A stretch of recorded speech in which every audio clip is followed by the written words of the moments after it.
అందరికీ నమస్తే అండి. రాజధాని ఫైల్స్ అనే సినిమా విడుదలకు సిద్ధమైంది. రేపు ఆ సినిమాను గ్రాండ్గా రిలీజ్ చేయడానికి సన్నాహాలు చేస్తున్నారు. సో ఎన్నికల సీజన్లో సినిమాలను రాజకీయ ప్రయోజనాల కోసం రంగంలోకి దింపడంలో వైఎస్ఆర్ కాంగ్రెస్ పార్టీ గత ఎన్నికలకు ముందే దీన్ని స్టార్ట్ చేసింది. గత ఎన్నికలకు ముందు యాత్ర 1 అనే సినిమా, అలాగే లక్ష్మీ ఎన్టీఆర్ సినిమా ఇవన్నీ వచ్చాయి. సో అప్పుడు వైసీపీకి ఎంతో కొంత ప్రయోజనం వచ్చిందని వాళ్ళు అనుకొని ఈ ఎన్నికలకు ముందు కూడా ఇప్పుడు యాత్ర 2 దించారు. అలాగే వ్యూహం శపథం అనే సినిమాలను కూడా దించుతున్నారు. సో అదంతా జరుగుతూ ఉండగా ఇటువైపు వైసీపీ పరిపాలనలో లోపాలను, ముఖ్యంగా రాజధాని అంశాన్ని ప్రస్తావిస్తూ అసలు రాజధాని విషయంలో వైసీపీ ప్రభుత్వం తీసుకున్న నిర్ణయం కారణంగా ఎంత రైతులకు ఏ విధంగా అన్యాయం జరిగింది, రాజధాని విషయంలో రాష్ట్రం ఎలా వెనకబడింది, పరిపాలనలో ఏ విధంగా ఫెయిల్యూర్స్ జరిగాయి అనే అంశాలను తెర మీద ఆవిష్కరిస్తూ రాజధాని ఫైల్స్ అనే సినిమా తీశారు. సో ఈ సినిమా ట్రైలర్ భారీగా వ్యూస్ వచ్చాయి. ట్రైలర్కు కొన్ని మిలియన్స్ ఆఫ్ వ్యూస్ వచ్చాయి. ఈ శపథం, వ్యూహం లాంటి సినిమా ట్రైలర్స్కి అన్ని వ్యూస్ రాలా. ఈవెన్ యాత్ర లాంటి సినిమా కూడా అన్ని వ్యూస్ రాలా. కానీ రాజధాని ఫైల్స్ సినిమా తక్కువ టైంలో ఎక్కువ వ్యూస్ వచ్చింది. సో దాని మీద న్యూట్రల్ వర్గాల మీద ఆ సినిమా ప్రభావం పడింది, ఆ ట్రైలర్ ప్రభావం పడింది.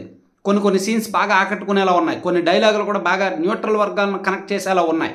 సో దాంతో ఆ సినిమా మీద ఇంట్రెస్ట్ పెరిగేసరికి వైసీపీ కూడా అలర్ట్ అయింది. ఆ సినిమా రిలీజ్ అవ్వకూడదు ఎట్టి పరిస్థితుల్లో. ఆ సినిమా రిలీజ్ అయితే మళ్ళీ వైసీపీకే నష్టం. ఈ రాజధాని విషయంలో జరిగిన భాగవతం అంతా కూడా తెర మీద చెప్పేశారు, అది మంచిది కాదు అని కోర్టులో పిటిషన్ వేశారు. వైసీపీ పెద్దలు, పార్టీ అనుకుంటా కోర్టులో పిటిషన్ వేసింది, హైకోర్టులో. సో హైకోర్టు దాన్ని విచారణకు స్వీకరిస్తుంది. అదేం జరుగుద్ది అనేది ఈరోజు తేలుతుంది. కానీ రేపు ఆ సినిమా రిలీజ్ అవ్వబోతోంది. ఒకవేళ రేపు రిలీజ్ అయ్యేలోగా హైకోర్టు ఏమైనా ఆర్డర్ ఇస్తే ఉన్నపలంగా సినిమా రిలీజ్ ఆగిపోద్ది. ఒకవేళ హైకోర్టు ఏమీ ఆర్డర్ ఇవ్వకపోయినా, కోర్టు స్పందించకపోయినా, పిటిషన్ని డిస్మిస్ చేసినా సినిమా యాజ్ యూజువల్ ప్రదర్శించుకోవచ్చు. సో ఒకటి రాజకీయంగా కూడా ఇప్పుడు హైకోర్టుకి ఎందుకు వెళ్ళారు? సినిమా ప్రదర్శన ఆపడానికి, సినిమా రిలీజ్ కాకుండా ఆపడానికి. ఇంకా రెండోది ఏంటి? ఆ పార్టీ అధికారంలో ఉంది కాబట్టి థియేటర్స్ ఇవ్వకుండా ఆ రాజధాని ఫైల్స్ అనే సినిమాను ఏ థియేటర్స్లో రిలీజ్ చేయబోతున్నారు, ఆ థియేటర్స్ మేనేజ్మెంట్కి ఆల్రెడీ ఒక సందేశాన్ని పంపిస్తున్నారు. ఆ సినిమా ప్రదర్శన చెయ్యకూడదు, చేస్తే మాత్రం ఇంటర్నల్గా చాలా వ్యవహారాలు ఉంటాయి అని కొన్ని హెచ్చరికలు ఆల్రెడీ వెళ్తున్నాయి. ఏ థియేటర్లో ఆ సినిమాను ప్రదర్శించాలనుకుంటున్నారో ఆ థియేటర్కి. దాంతో చాలా థియేటర్లు వెనకడుగు వేస్తున్నారు. ఎందుకంటే ప్రభుత్వ అధికారులు తలుచుకుంటే థియేటర్స్ మూసేయడం చాలా ఈజీ. ఏదో ఒక నిబంధన, ఒక 34 రకాల నిబంధనలు ఉంటాయి ఒక సినిమా థియేటర్ మెయింటైన్ చేయాలంటే. ఆ 34 రకాల నిబంధనల్లో ఏదో ఒక సాకు చూపించి ఆపేయచ్చు, థియేటర్ను మూసేయచ్చు. సో అందుకే థియేటర్స్ యాజమాన్యాలు ప్రభుత్వాలంటే భయపడతాయి. సో అందుకే ఈ నిబంధనలతో, ఈ హెచ్చరికలతో చాలా థియేటర్లు ఆ సినిమాను రిలీజ్ చేయడానికి, ప్రదర్శన చేయడానికి వెనకడుగు వేస్తున్నాయి.